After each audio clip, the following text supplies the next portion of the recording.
Hi, everyone. Welcome to a new episode of Carolyn Talks, where I, your host, talk to film creators about their work, the industry, and what inspires them. And today I am joined by production designer Alexandra Schaller to talk about her latest project, After Yang, directed by Kogonada, which premiered at the 2021 Cannes Film Festival. And it got a lot of critical reviews. And after watching it for myself, I can see why. I love this film. And I also love the production design of it, which I'm going to get into with Alexandra. But before we get into the film, I would like her to just talk a bit about what got you involved in the film industry, in production design, and what inspires you.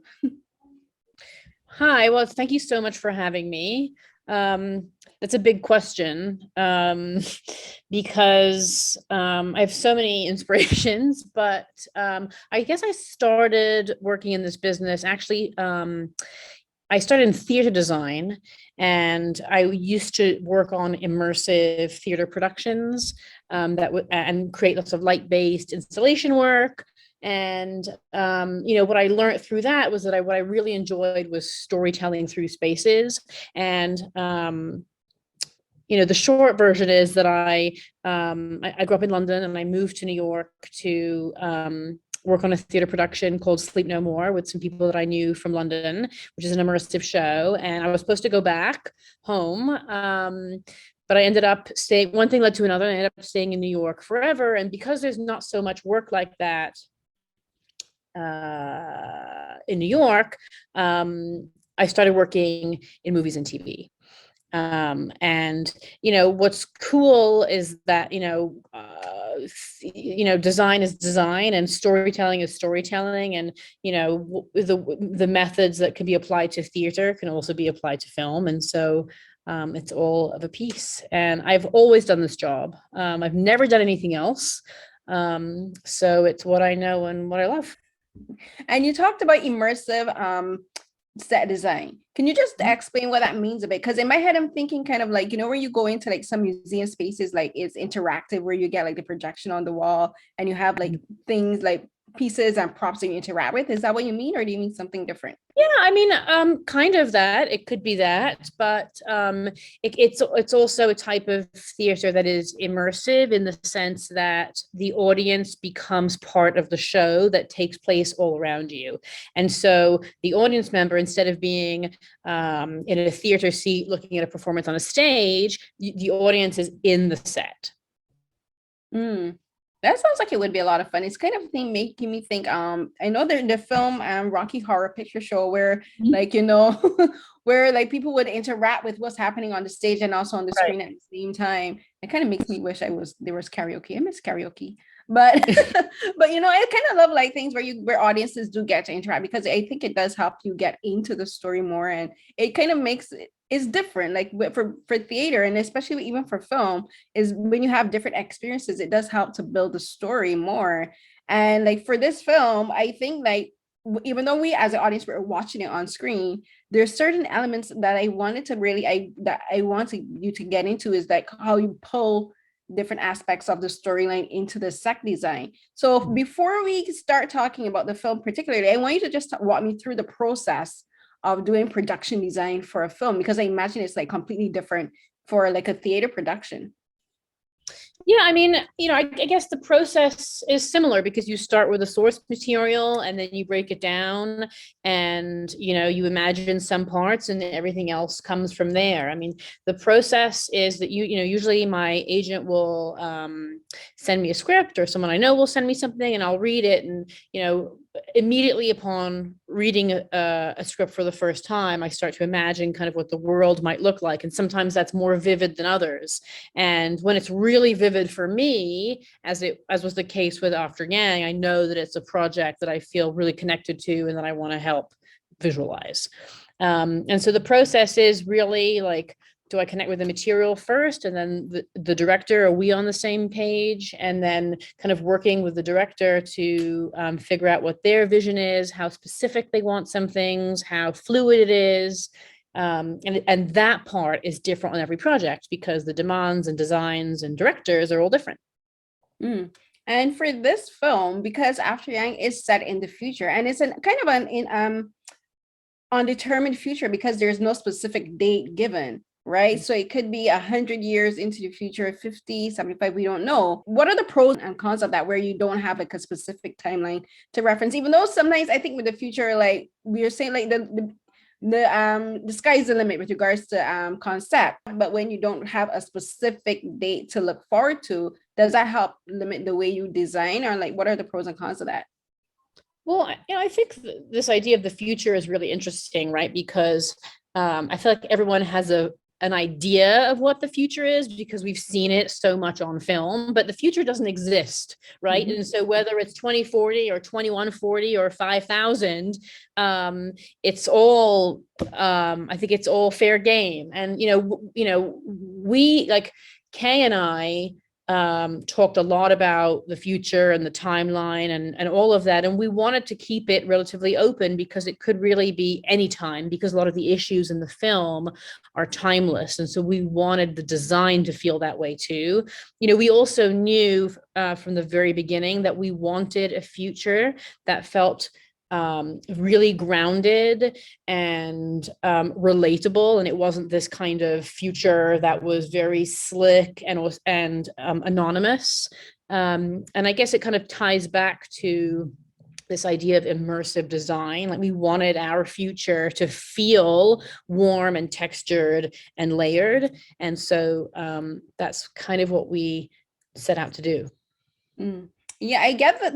One of the things that I really love about the production design of this is that it does feel warm and it's very textured, and there's a lot of neutral colors and earth tones being used in the costume design and in the set production itself, because I'm from the Caribbean and I'm accustomed being surrounded by wood. Like our furniture is like mahogany. Like we use different types of wood. We use like mahogany, we use purple heart, we use green heartwood to build our houses. Like our homes are made from concrete, and like the dirt, like everything is like natural. You have like, I grow around plants in the house and around the house. And coming to like North America, like, I live in a 17-story building, right? And it's not the same. Like I can't see nature, I can't see the ocean outside. I see a park, but it's still like a manufactured part. It's not natural. So for this film, like a lot of the interior design, especially, it feels very natural, but it's also very geometric. So I wanted to ask you about I realized there's a lot of geometric shapes, particularly triangles and kind of like octagons and hexagons used in the set design, especially for the props and the lighting fixtures. I wanted to ask you about that because that fascinates me, and especially with the way how a lot of things form triangles in the set design. Could you talk about that a bit? Yeah, I mean, I think first, I could talk a bit about the natural aspect, because I think that was the nature was a really strong motif, and everything sort of came from there. And in terms of your previous question about the future, like we didn't know what the date was, but we kind of had in our mind that we were living in a post-apocalyptic future, in the sense that a cataclysm had happened and the human race has had time to adapt and kind of realize that they need to be working in conjunction with nature, which is kind of not what's happening right now. And so that is why there's so much greenery in the movie, because in our imagination of this world, humans and the earth are kind of, simpatico, and humans have figured out how to work with nature and not against it. And so in terms of the production design, we imagined that a lot of the world was powered by plants, and a lot of the materials are renewable materials. And so it's never spoken, but we kind of made a rule when we approached the design of the project that there would be no plastic used in the movie, because humans had kind of moved beyond that. And so you'll see a lot of wood that's renewable wood. Anything that looks like plastic is always glass. And we use a lot of copper, because copper is an endlessly renewable source. And that kind of bled into the costume design too, because Arjun, who is the most creative, wonderful artist, and I talked a lot about this too. And, I remember we were talking about, I don't know, footwear or something. And he was like, there's no no plastic, like no sneakers, no, either. And he just was so kind of enthralled by the challenge of that, and he ran with it. And I think you feel it kind of everywhere. In terms of geometry, that's kind of an interesting observation about the triangles. I think a lot of that maybe it was inspired by this idea of a tea crystal, that's mentioned in the movie, and kind of what that might look like. But a lot of the geometry came from Kogonada's ideas about how he wanted to feel the movie and observe it. And he was very inspired by Ozu and his framing and how clean and straight it is.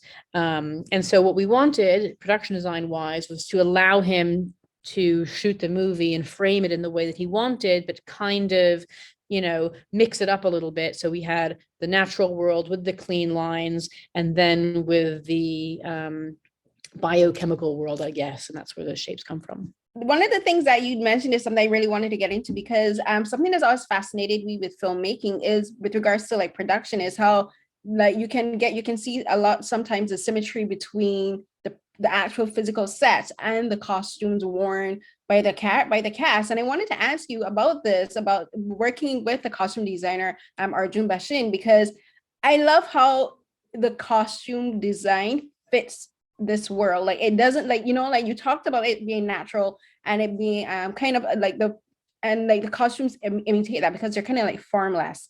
Like everything is like loose and natural fibers like linen and cotton.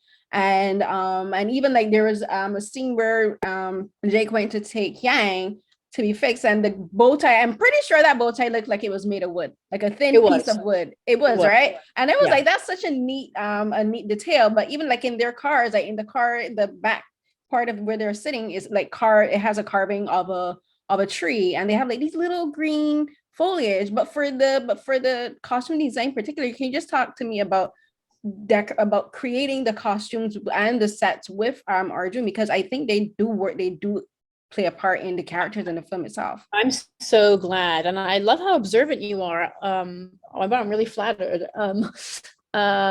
I mean, Arjun and I worked really closely together. I mean, we were very, we had a lot of meetings, and we were very, like, our offices weren't too far from each other. And so we would always be popping in and out. And we got on the same page about color, because color was very important to us. Like the way we used color, like we didn't want a movie that was super bright and poppy, but we wanted the world to feel full and rich. And so we worked together a lot on that. One of the first set that I designed was the house. And so I had a pretty good sense by the time Arjun started about kind of what the materials would be. And one of the things we started with were the colors of the sofa in the living room. And so we, Arjun and I each had our little chips of that, and referenced that a lot. But he's so creative, and he's such an artist. He also brought so much to the table, particularly in the fact that we travel through time, through these memories, and so we had to create a lot of the storytelling is told through his costumes, creates very subtle changes of what the future is. So the alpha memories look very different to the beta memories, to the present, our present day. And I think it's always a conversation, in terms of color too. Arjun's from India, and one of the first books that he gave me was a book of a series of photographs about of India, and the fabrics and the dyes, and all of that kind of seeped into our minds, and so therefore there's a cross-pollination between his work and mine. Yeah, I love the colors. And one of the things that I really appreciate about the attention to detail with the colors is regards to the character played by Jodie Turner Smith. Like, she's a dark-skinned Black woman, and I love that that she was put into different shades of colors and different textures. Like she wears like a lot. There's a scene where she's wearing like a dress that's made of like this dark teal, and the other half is burgundy, and like it shows up on her complexion. And like for some people that's like a minor detail. I'm like, no, for me as a dark skinned Black woman, that means a lot, because like it plays a part in how she's lit as well, and in the set design, because like you make sure that she can be seen on the set and in the space. And then there's another scene where she's lying in bed and she's wearing like this gold camisole. I know, and I saw love that shot. I know, I rewatched the movie today and I noticed that again, and it's so beautiful. And Arjun takes credit for that, but I mean, in a situation like that, Arjun knows what the colors of the room are, and so from that, he has total freedom to do whatever he thinks is best. And he has just such good taste. I can't say enough good things. He's also someone who's really unafraid, and he makes bold choices. And so, I think that it was very easy to talk to each other in the design process. Right. And another thing with the symmetry for the set design, now this is something we need to get into, like, because like we talked a bit about the house, which I'm going to get back to, but there's a particular location, and it's the museum where Sarita, Choudhury's character Cleo works. And I love that her outfits match the logo of the museum. Like it's the teal with the brown and the black and white, and like her outfits match that. And so I was like, I love these little tiny details. I'm like, I look for stuff like this. I'm glad that what we tried to do was a success for you. Yes, you work. So now I want to talk a bit now about the smaller details. And there's some of them are like the dining sets that they use, like the bowls and stuff that they use are a lot of them are what I would call formless, and some of them look like pottery throw-offs, like like they're unsuccessful forms that Potter made, and he was like, I don't like this, I'm going to use something else. And a lot of their dishes look like that. And then there's also like the Yang's room is interesting to me, because like there's a theme of a butterfly, a conversation he has with his mom about butterflies. And I just want you to talk about finding the little props and details that you want for the sets, because there's these small butterflies in the displays, but then on the wall there's like this paper mache butterfly, and there are just these little callbacks around the house that play into different aspects of different conversations that they have. Because as you said, like for reading the script, you have to imagine the house that you want, and I imagine then for each room you have to picture what these rooms are going to represent with regards to the script. Yeah, I mean, where to begin? In terms of the pottery and the props, I mean, a lot of the milk carton and things like that were all made and designed by our prop master Bridget and our graphic designer Matt. In terms of bowls and dishware and all of that kind of everyday stuff, I had a pretty good idea of what I wanted before we started, because it all kind of plays into this feeling of tactile, real materials. It's this idea of like, okay, so you're in a supermarket, right, and you have all the perfectly waxed apples because all of the apples with imperfections have been thrown out, and we don't live in that world anymore. And so the world, the larger after Yang world, is one where everything isn't so uptight, it's kind of looser, it's more feeling, it's more natural. And so that's where that came from. In terms of the natural world and the butterflies, and it's all kind of a piece, right? It's all kind of dictated by. I mean, the butterflies are were scripted.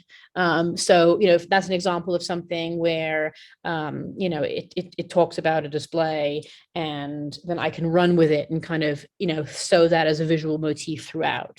But it kind of depends. But everything I would say always goes back to nature and the earth.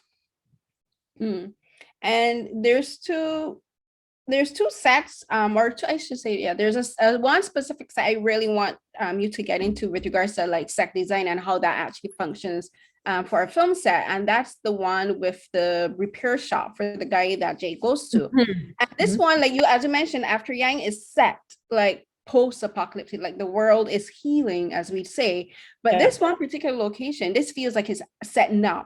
it feels like because it kind of tells me that the character is stuck in the past, which is our present now. And it is the one place that feels very gritty and dirty, and it feels very slightly claustrophobic too, because he has all of these tools and these really high shelves around him.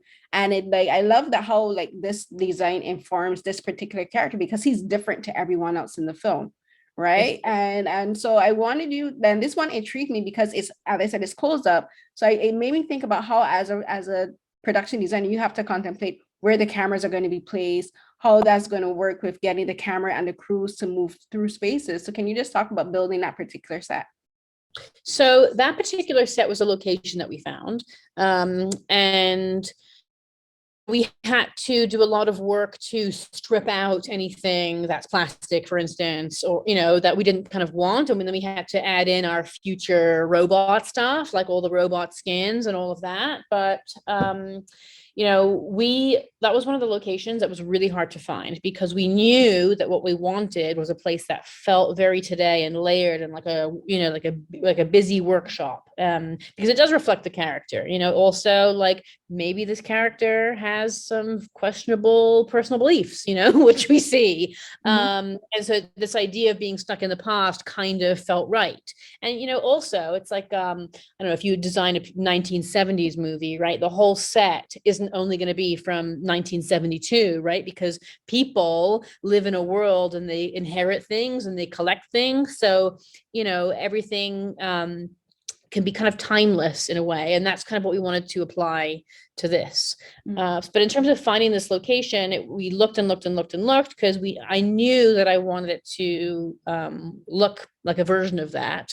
And then Kogonada and Ben Loeb, the DP, and I would scout all the locations. And part of the reason it took so long to find it was because it is very difficult to shoot in spaces like that. And so we went and we like looked and looked and looked and found our angles, and then curated based on, how they wanted to frame it. And when you're designing, because you have to design different spaces to fit different characters, what's the first thing that you always think of as a designer and for individual characters? As we talked about the butterflies, like for your specific characters, what's the first thing that always comes to you, no matter what kind of film or production you're working on? Gosh, I don't know if I can answer that, because it's different every time. It's just different every time. It's different every time. To me, when I read this script, I was just completely staggered and bowled over by the intimacy and sensitivity. Kogonada is an aesthete, and he's a very existential person. For this particular script, like I could feel all of that before I met him. And then when I met him, we started talking about things actually in a very abstract way. Like we started talking about space and what space is, and this idea of emptiness, and, how walls are just a means by which we define emptiness, things like that. And so that was the process, like what, ideas about emptiness came up for this script, where they might not at all for a different one. Like on the TV show I did, we're not thinking about emptiness, we're thinking about, like, I don't know, for that one, it was like a bold graphic design, to tell the story.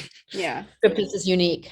Yeah. And for you personally, what is like if you had to pick a particular set or a particular aspect of the design for this film, what would be your favorite? Because like for me, my favorite, I think I was thinking about it, and I think there's this scene with Yang where he's looking at himself, and it's in a mirror made up of these little square mirrors. And I'm like, nice. As you said, Kogonada is existential. I'm like, that scene, that's one for, I'm like, that's existentialism right there, because he's like, when you look at the context of who this character is, there's so many different forms of Yang. Like Yang has lived many different lives, and like I'm looking at this mirror, like he's seeing all of the different lives that he's led in this mirror, and like each one is like a life. So like for me personally, I'm like, I love that. And I love I kind of love the tea shop, because the tea shop again is like, there's no glass, there's no plastic there, but there's also it doesn't have any doors.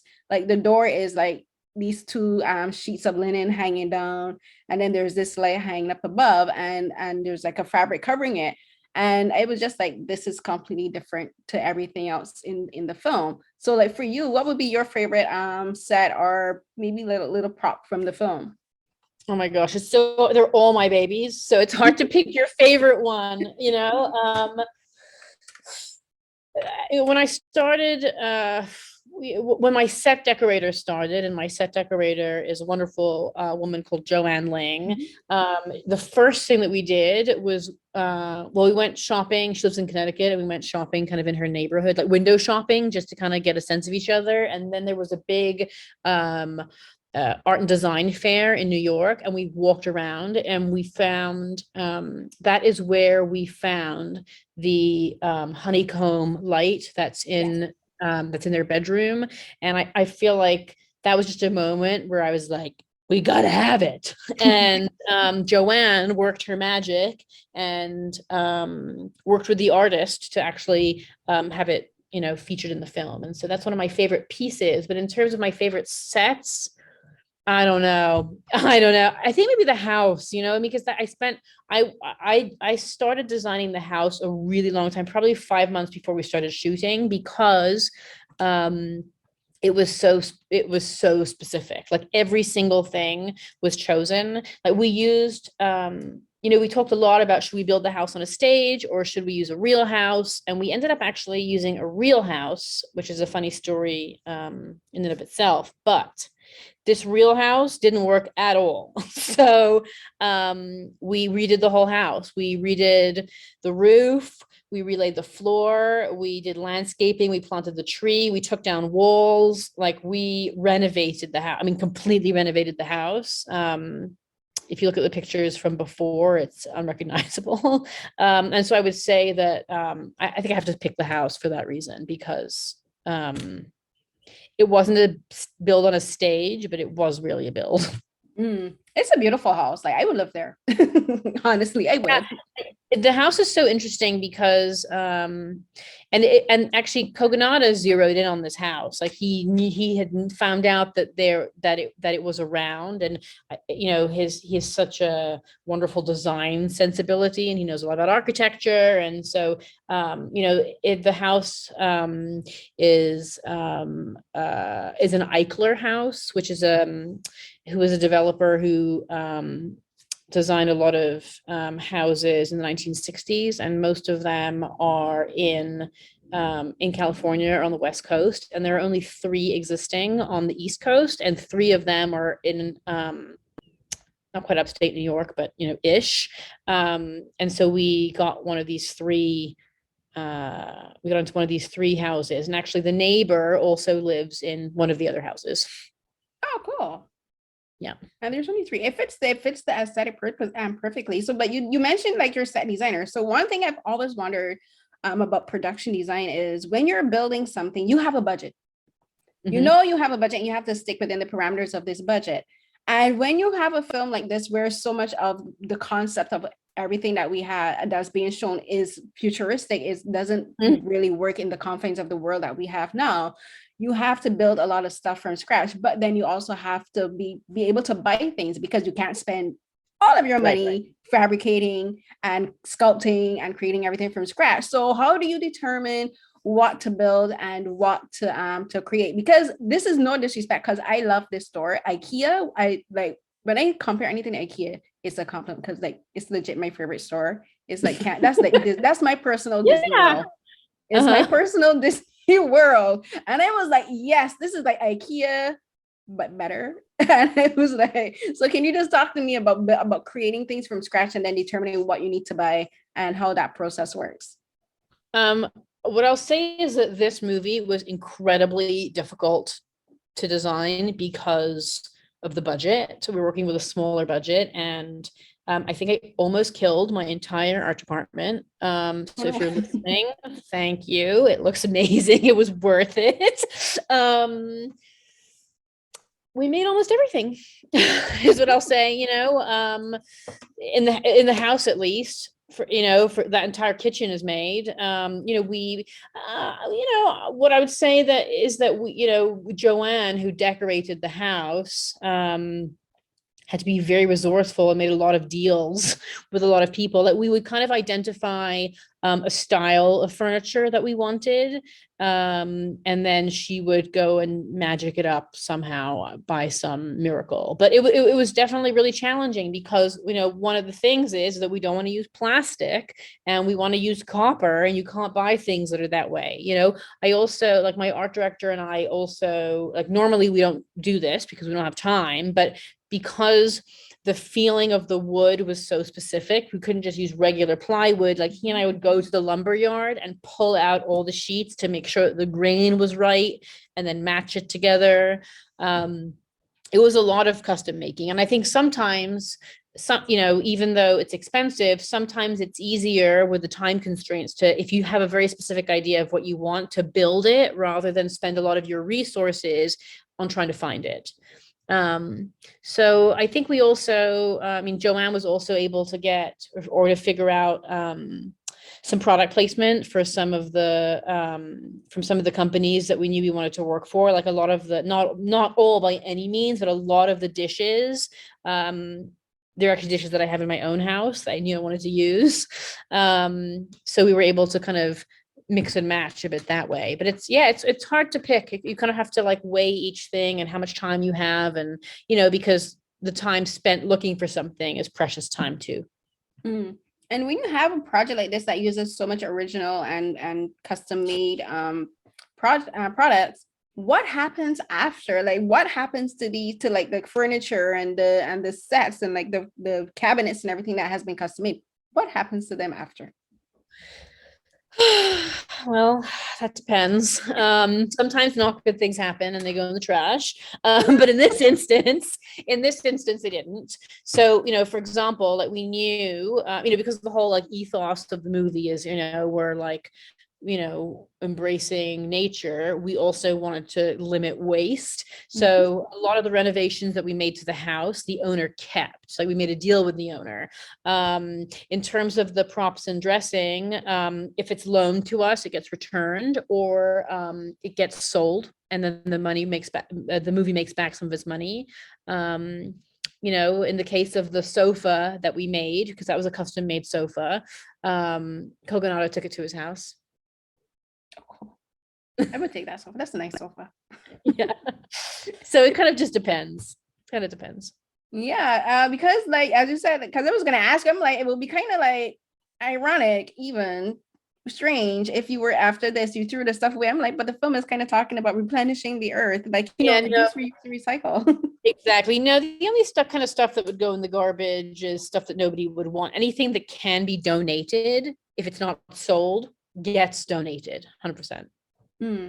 And for you, like, when you're on a project, like, do you work right up until the last day of shooting? Like, is there anything that you like that happens, like, or as you're filming, like, you have your set and you know what the sets are and you have your props and everything, but what are the things that have to be adjusted throughout filming? Well, production designers come onto the project really early on in the process, in pre-production. Usually we're the first people hired, because we have to do so much planning and scouting of locations and designing and all that stuff. But there's always stuff to do during the shoot, because it's not like every single set is ready to go on day one. We kind of we basically are, you know, a few days ahead of the shooting crew. So unless it's a TV show or something, or like the Eichler House, where the crew is there for, you know, long stretches of time, where they come back a lot, we're always kind of dressing and designing as we go. And so, you know, ahead of time, we'll know, okay, this is the stuff that we're going to get and this is how it looks. But then as a production designer, you have to be very involved in the dressing and how it looks, and, you know, moving this here or that there, or like, what if the room gets painted and actually you're seeing it and it's not the right color, so you have to be always kind of making adjustments. And, you know, the film industry is one where you kind of learn how to be very adaptable, because there's always stuff going wrong. So, you know, you're always kind of, you know, you have your goal in mind, and, you know, there's often little recalibrations that have to take place kind of as you go. one of my last questions, there's some films like when you watch the film, like it's so very much about the characters and like the sets, you don't really pay attention to the sets, but because this film, I think to me the set does inform so much of the story and so much of the characters. Like for you personally as a production designer, like when you're creating these sets and you're seeing them brought to life, like you have your sketches and then you're seeing them brought to life, like how much does that inspire you to keep doing what you're doing? Because as you said, it was difficult. This production was a difficult production, but it's totally worth it. But even though like there are days you're super tired, you're just thinking, I can do this. But then for you at the end, like when you finally see it on screen, like what is that like for you personally? It's honestly the thing that keeps me coming back for more, because you can have all these ideas about how a thing is going to be, and then I feel like so often when you make it, it's better and it comes to life, because so much of it is just in my head all the time. And then once once the crew comes in and the cinematographer lights it beautifully, and it becomes what it's supposed to be. And so it's really, I love it. It's, like when you think, oh my God, how am I, you're in the lumber yard and you're like, I can't find the wood grain that matches, and how are we going to do it? And it's painful and you're tired, and it's all worth it when you see it. And especially, this movie, because, Kogonada wanted to showcase the set. He wanted the house to be a character and to do so much of the informing of the world, about the world. And so that is very rewarding as a production designer, because you really are showcasing all the work, and all the details really do matter.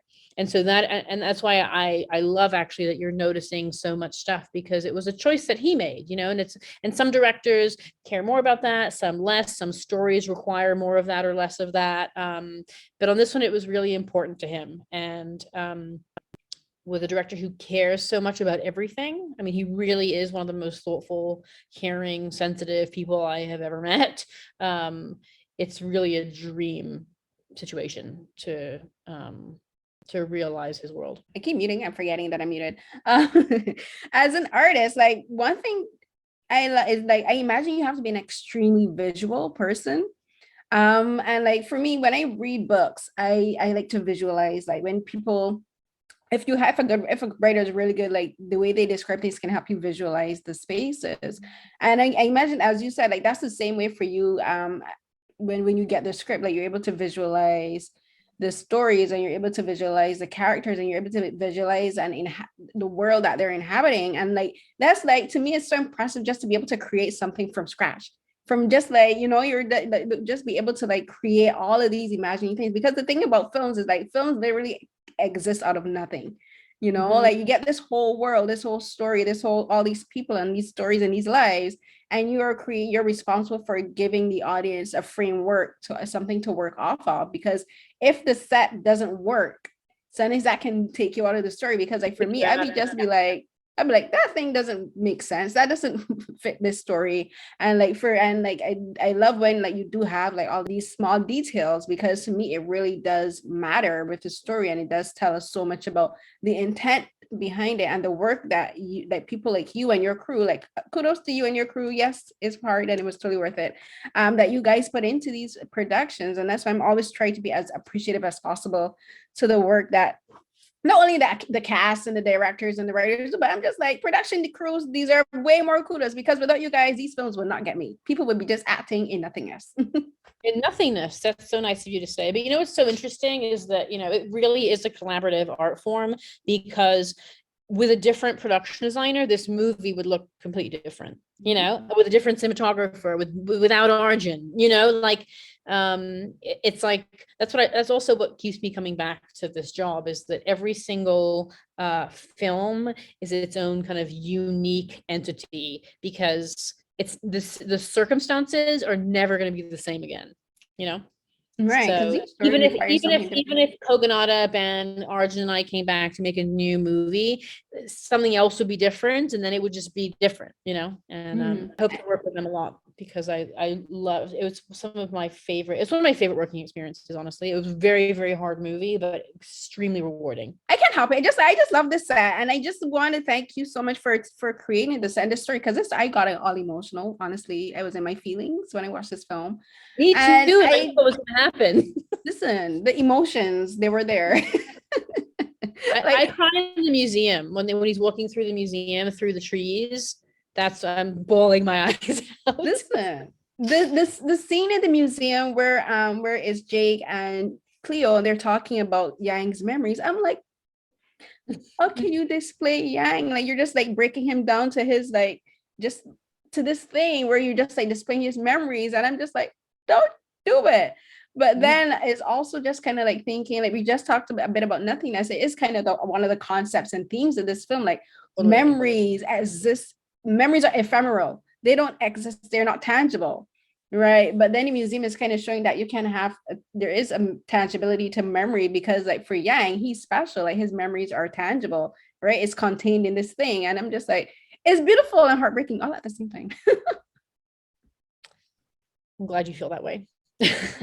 It was just like emotional. I was talking with somebody on Twitter, and it was just like, I wish Yang was real, but then it was like, maybe he probably wouldn't want to be real because he's happy. Maybe he was happy with who he was, and he's just like, if my existence ends, it ends. Yeah, this idea of satisfaction. Yeah, on the subject of like practically, it was so funny because Jake has to carry Yang around a lot, and so we were like, oh my god, he can't be carrying. Real Colin cannot be carrying real Justin around, like that's crazy. So we had this a prosthetic Yang made, and so we had our there's a laundry room in the movie that we kind of when it wasn't on camera, we would like use as our like prop staging. And I remember walking in there one day while we were making some of Kira's models, and the prosthetic Yang was like lying down with his like legs flipped over his shoulders.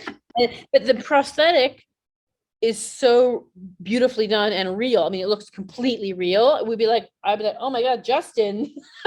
And I'm like, oh, it's not Justin, it's the prosthetic.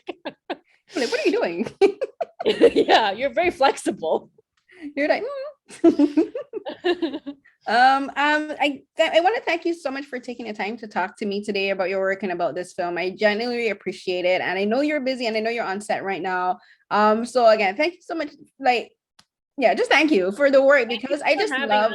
I generally love the design, because it like I love that it's so natural and it feels so easy. Because one of the things I forgot to mention, but one of the notes I made in about the film is like the spaces feel very quiet.